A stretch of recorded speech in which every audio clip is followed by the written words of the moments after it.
ದಾವಣಗೆರೆಯಲ್ಲಿ ರಾಜಕೀಯ ಬಿಸಿಲು ಏರುತ್ತಿದೆ. ಒಬ್ಬ ದಿಗ್ಗಜ ನಾಯಕನ ಅಗಲಿಕೆಯ ನಂತರ ಒಂದು ಕ್ಷೇತ್ರ ಮಾತ್ರ ಖಾಲಿಯಾಗಿಲ್ಲ. ಕಾಂಗ್ರೆಸ್ ಒಳಗಿನ ಶಾಂತಿಯೂ ಕದಡಿದೆ. ಪ್ರಶ್ನೆ ಒಂದೇ, ಆದ್ರೆ ಉತ್ತರಗಳು ಅನೇಕ. ಇದು ಉಪಚುನಾವಣೆನ ಅಥವಾ ಕಾಂಗ್ರೆಸ್ ಒಳಗಿನ ಶಕ್ತಿ ಪರೀಕ್ಷೆಯ? ಕುಟುಂಬ ರಾಜಕೀಯ ಮುಂದುವರಿಯುತ್ತದೆಯಾ ಅಥವಾ ಅಲ್ಪಸಂಖ್ಯಾತರಿಗೆ ಮೊದಲ ಬಾರಿಗೆ ರಾಜಕೀಯ ನ್ಯಾಯ ಸಿಗುತ್ತದೆಯಾ? ಒಂದು ತಪ್ಪು ನಿರ್ಧಾರ ಕಾಂಗ್ರೆಸ್ ಭದ್ರಕೋಟೆಗೆ ಬಿರುಕು ತರಬಹುದಾ? ಶಾಮನೂರು ಶಿವಶಂಕರಪ್ಪ ನಂತರದ ರಾಜಕೀಯದ ದಂಗಲ್, ಕುಟುಂಬದ ಒತ್ತಡ, ಸಮುದಾಯದ ಬೇಡಿಕೆ ಮತ್ತು ಕಾಂಗ್ರೆಸ್ ಹೈಕಮಾಂಡ್ ಎದುರಿಸುತ್ತಿರುವ ಅತಿ ದೊಡ್ಡ ಸವಾಲು. ಮುಸ್ಲಿಂ ಮತದಾರರು 35ರಿಂದ 40% ಇರುವ ಕ್ಷೇತ್ರದಲ್ಲಿ ಟಿಕೆಟ್ ತೀರ್ಮಾನ ತಪ್ಪಾದ್ರೆ ಏನಾಗಬಹುದು? ಎಐಎಂಐಎಂ ಎಚ್ಚರಿಕೆ, ಕುಟುಂಬದ ಒತ್ತಡ ಮತ್ತು ಕಾಂಗ್ರೆಸ್ ಒಳಗಿನ ಬಿರುಕು, ಇವೆಲ್ಲದರ ಮಧ್ಯೆ ದಾವಣಗೆರೆ ದಕ್ಷಿಣ ಯಾವ ದಿಕ್ಕಿಗೆ ಹೋಗುತ್ತಿದೆ? ಇವೆಲ್ಲದರ ಸಂಪೂರ್ಣ ವಿಶ್ಲೇಷಣೆ ಈಗ ನಿಮ್ಮ ಮುಂದೆ. ಶಾಮನೂರು ಶಿವಶಂಕರಪ್ಪ ಅವರ ನಿಧನದ ಬಳಿಕ ದಾವಣಗೆರೆ ದಕ್ಷಿಣ ವಿಧಾನಸಭಾ ಕ್ಷೇತ್ರದಲ್ಲಿ ರಾಜಕೀಯ ಬಿಸಿಲು ತೀವ್ರವಾಗಿದೆ.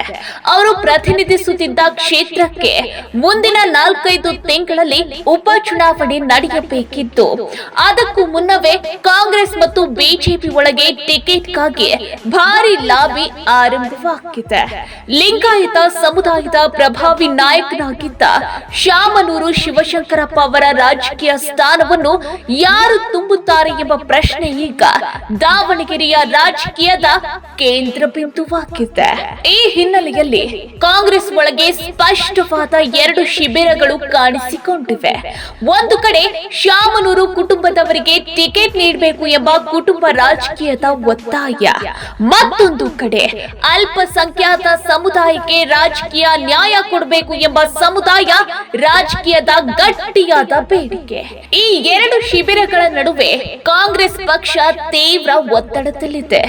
ವಸತಿ ಸಚಿವ ಜಮೀರ್ ಅಹಮದ್ ಖಾನ್ ಈಗಾಗಲೇ ಮುಖ್ಯಮಂತ್ರಿ ಸಿದ್ದರಾಮಯ್ಯ ಅವರ ಬಳಿ ಮುಸ್ಲಿಂ ಅಭ್ಯರ್ಥಿಗೆ ಟಿಕೆಟ್ ನೀಡಬೇಕು ಎಂದು ಬಲವಾಗಿ ಲಾಬಿ ನಡೆಸುತ್ತಿದ್ದಾರೆ. ದಾವಣಗೆರೆ ದಕ್ಷಿಣ ಕ್ಷೇತ್ರದಲ್ಲಿ ಮುಸ್ಲಿಂ ಮತದಾರರ ಪ್ರಮಾಣ ಅತಿ ಹೆಚ್ಚು ಇರುವುದರಿಂದ ಈ ಬಾರಿ ಕಾಂಗ್ರೆಸ್ ಪಕ್ಷ ಮುಸ್ಲಿಂ ಸಮುದಾಯದವರನ್ನೇ ಕಣಕ್ಕಿಳಿಸಬೇಕು ಎಂಬುದು ಅವರ ಪ್ರಮುಖ ವಾದವಾಗಿದೆ. ಈ ಲಾಬಿಯ ಹಿಂದೆ ಕೇವಲ ಟಿಕೆಟ್ ರಾಜಕೀಯ ಮಾತ್ರವಲ್ಲ, ಮುಂದಿನ ಚುನಾವಣೆಗಳಲ್ಲಿ ಅಹಿಂದ ಮತಗಳ ಸಮೀಕರಣವು ಅಡಗಿದೆ. ಇದಕ್ಕೆ ಸಮಾನಾಂತರವಾಗಿ ಶಾಮನೂರು ಶಿವಶಂಕರಪ್ಪ ಅವರ ಮೊಮ್ಮಗ ಹಾಗೂ ಸಚಿವ ಎಸ್ ಮಲ್ಲಿಕಾರ್ಜುನ್ ಅವರ ಪುತ್ರ ಸಮರ್ಥ್ ಮಲ್ಲಿಕಾರ್ಜುನ್ ಅವರಿಗೆ ಟಿಕೆಟ್ ನೀಡಬೇಕು ಎಂಬ ಮತ್ತೊಂದು ಶಕ್ತಿಶಾಲಿ ಪ್ರಯತ್ನವು ಜೋರಾಗಿ ನಡೆಯುತ್ತಿದೆ.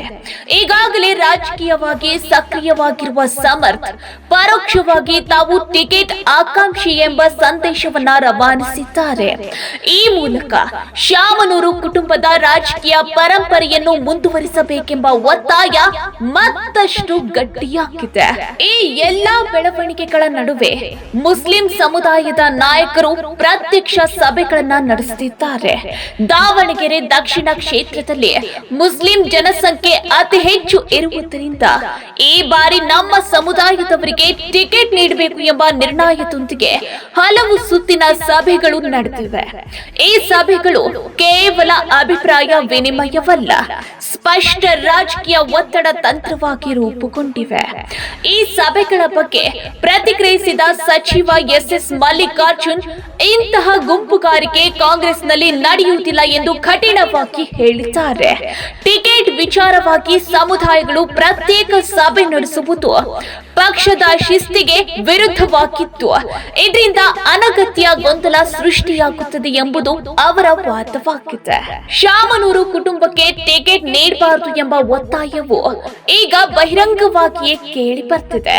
ಚನ್ನಗಿರಿ ಕಾಂಗ್ರೆಸ್ ಶಾಸಕ ಬಸವರಾಜು ವಿ ಶಿವಗಂಗಾ, ಹಿಂದೆ ನಾನು ಶಾಮನೂರು ಕುಟುಂಬದ ಪರವಾಗಿ ಮಾತನಾಡಿದ್ದೇನೆ. ಆದ್ರೆ ಈಗ ಮುಸ್ಲಿಮರ ಒತ್ತಾಯವು ಸರಿಯೇ ಇದೆ. ಯಾಕಂದ್ರೆ ಶಾಮನೂರು ಕುಟುಂಬದಲ್ಲಿ ಈಗಾಗಲೇ ಸಚಿವರು, ಶಾಸಕರು, ಸಂಸದರು ಇದ್ದಾರೆ. ಶಿಗ್ಗಾವಿಯಲ್ಲಿ ನಾವು ಅಲ್ಪಸಂಖ್ಯಾತರಿಗೆ ಟಿಕೆಟ್ ನೀಡಿ ಗೆದ್ದು ಬಂದಿದ್ದೇವೆ. ಹಾಗಾಗಿ ಇಲ್ಲಿ ಮುಸ್ಲಿಮರಿಗೆ ಟಿಕೆಟ್ ನೀಡಬೇಕು. ನಾವು ಬೆಂಬಲವೂ ಕೊಡ್ತೇವೆ, ಹಣಕಾಸಿನ ನೆರವನ್ನು ಕೊಡ್ತೇವೆ ಎಂದು ಬಹಿರಂಗವಾಗಿ ಹೇಳಿದ್ದಾರೆ. ಈ ಹೇಳಿಕೆ ಕಾಂಗ್ರೆಸ್ ಒಳಗಿನ ಅಸಮಾಧಾನವನ್ನು ಸ್ಪಷ್ಟವಾಗಿ ಹೊರಗೆ ತಂದಿದೆ. ಅಲ್ಪಸಂಖ್ಯಾತ ಸಮುದಾಯದವರಿಗೆ ಟಿಕೆಟ್ ನೀಡಬೇಕು ಎಂಬ ಒತ್ತಡ ಜಮೀರ್ ಅಹಮದ್ ಖಾನ್ ಮತ್ತು ಚನ್ನಗಿರಿ ಶಾಸಕ ಮೂಲಕ ಹೈಕಮಾಂಡ್ಗೆ ತಲುಪುತ್ತಿದೆ. ಸಮುದಾಯದ ಸೈಯದ್ ಸೈಫುಲ್ಲಾ, ಅಬ್ದುಲ್ ಜಬ್ಬಾರ್ ಅಥವಾ ಸಾದಿಕ್ ಪೈಲ್ವಾನ್ ಇವರಲ್ಲಿ ಒಬ್ಬರಿಗೆ ಟಿಕೆಟ್ ನೀಡಬೇಕು ಎಂಬ ಬೇಡಿಕೆ ದಿನದಿಂದ ದಿನಕ್ಕೆ ಬಲವಾಗುತ್ತಿದೆ. ಈ ರಾಜಕೀಯ ಗದ್ದಲದ ನಡುವೆ ಎಸ್ ಮಲ್ಲಿಕಾರ್ಜುನ್ ದುರ್ಗಾಂಬಿಕೆ ಜಾತ್ರೆ ನಡೆಯುತ್ತಿದೆ. ಮೊದಲು ಜಾತ್ರೆಗೆ ಆದ್ಯತೆ ಕೊಡೋಣ. ಉಪಚುನಾವಣೆಗೆ ಇನ್ನು ದಿನಾಂಕ ನಿಗದಿಯಾಗಿಲ್ಲ. ಈಗಲೇ ಈ ಬಗ್ಗೆ ಚರ್ಚೆ ಯಾಕೆ?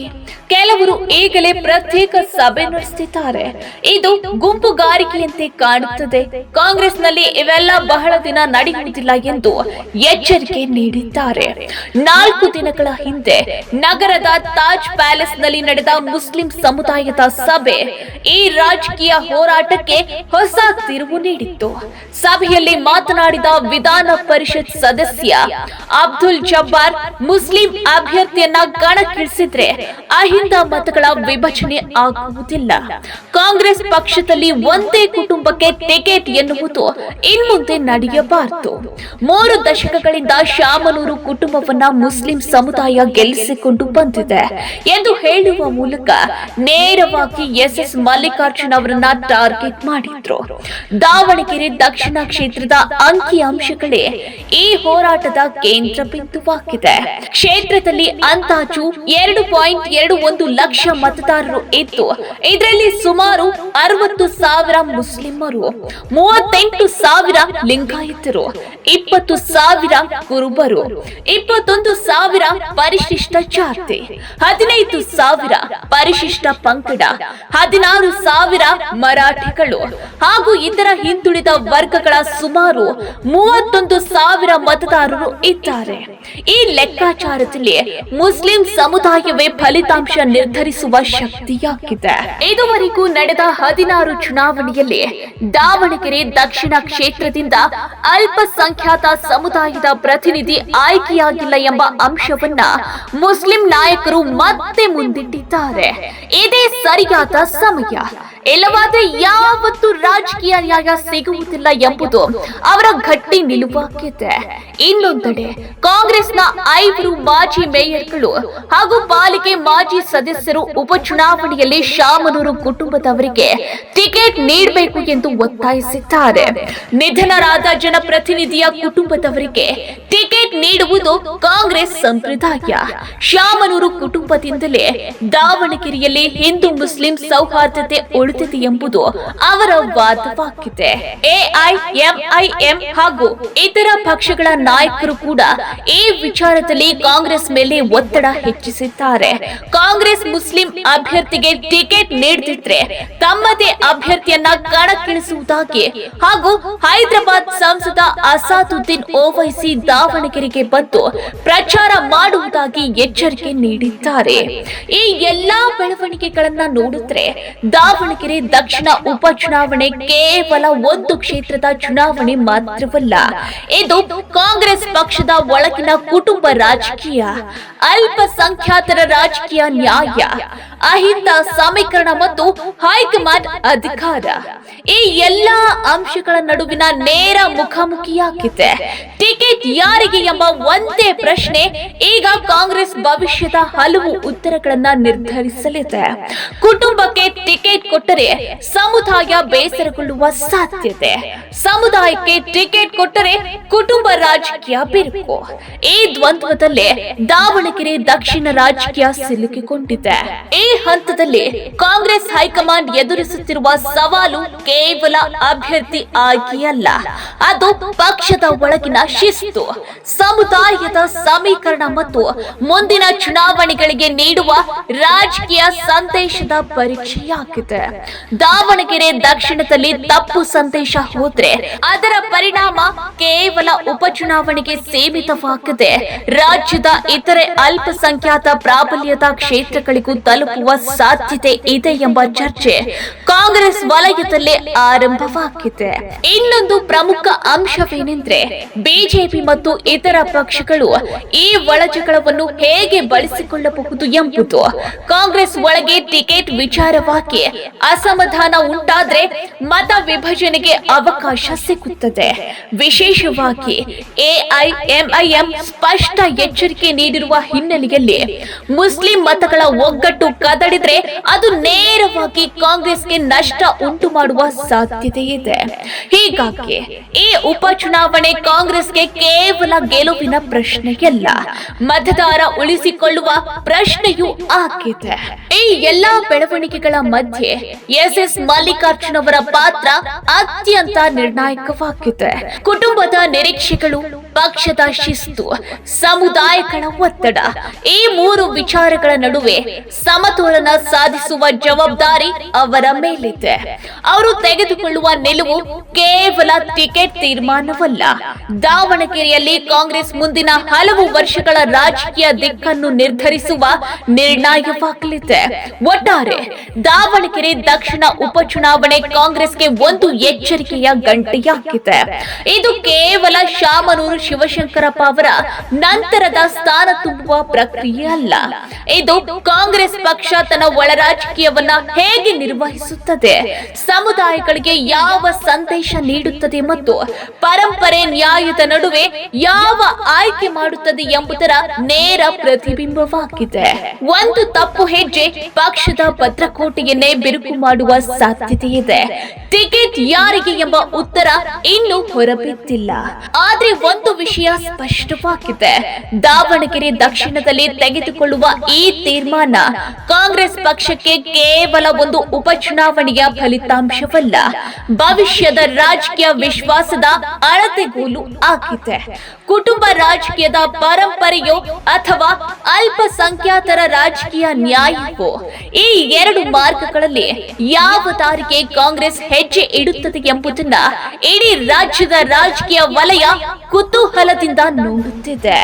ಒಟ್ಟಾರೆ ನೋಡಿದ್ರೆ ದಾವಣಗೆರೆ ದಕ್ಷಿಣ ಉಪಚುನಾವಣೆ ಕೇವಲ ಒಂದು ಸ್ಥಾನಕ್ಕಾಗಿ ನಡೆಯುವ ಪೈಪೋಟಿ ಅಲ್ಲ, ಇದು ಕಾಂಗ್ರೆಸ್ ಪಕ್ಷ ತನ್ನ ರಾಜಕೀಯ ಆತ್ಮವನ್ನ ಯಾವ ದಿಕ್ಕಿಗೆ ಕೊಂಡೊಯ್ಯುತ್ತದೆ ಎಂಬುದರ ಪರೀಕ್ಷೆ. ಒಂದು ಕಡೆ ಕುಟುಂಬ ರಾಜಕೀಯದ ಪರಂಪರೆ, ಇನ್ನೊಂದು ಕಡೆ ದಶಕಗಳಿಂದ ಬೆನ್ನಿಗೆ ನಿಂತಿರುವ ಅಲ್ಪಸಂಖ್ಯಾತರ ರಾಜಕೀಯ ನ್ಯಾಯದ ಬೇಡಿಕೆ. ಈ ಎರಡರ ಮಧ್ಯೆ ತೆಗೆದುಕೊಳ್ಳುವ ಒಂದೇ ಒಂದು ತೀರ್ಮಾನ ದಾವಣಗೆರೆಯಷ್ಟೇ ಅಲ್ಲ, ಇಡೀ ರಾಜ್ಯದ ಕಾಂಗ್ರೆಸ್ ರಾಜಕೀಯದ ದಿಕ್ಕನ್ನೇ ನಿರ್ಧರಿಸಬಹುದು. ಕುಟುಂಬವೋ, ಸಮುದಾಯವೋ, ಪರಂಪರೆಯೋ, ನ್ಯಾಯವೋ, ಈ ಪ್ರಶ್ನೆಗಳ ಉತ್ತರಕ್ಕಾಗಿ ದಾವಣಗೆರೆ ದಕ್ಷಿಣ ಮಾತ್ರ ಅಲ್ಲ, ಇಡೀ ಕರ್ನಾಟಕದ ರಾಜಕೀಯ ಕಾದು ನೋಡ್ತಿದೆ. ಈ ರಾಜಕೀಯ ದಂಗಲ್ನಲ್ಲಿ ಅಂತಿಮ ಗೆಲುವು ಯಾರಿಗೆ? ನಿಮ್ಮ ಅಭಿಪ್ರಾಯ ಏನು? ಕಮೆಂಟ್ ನಲ್ಲಿ ತಿಳಿಸಿ.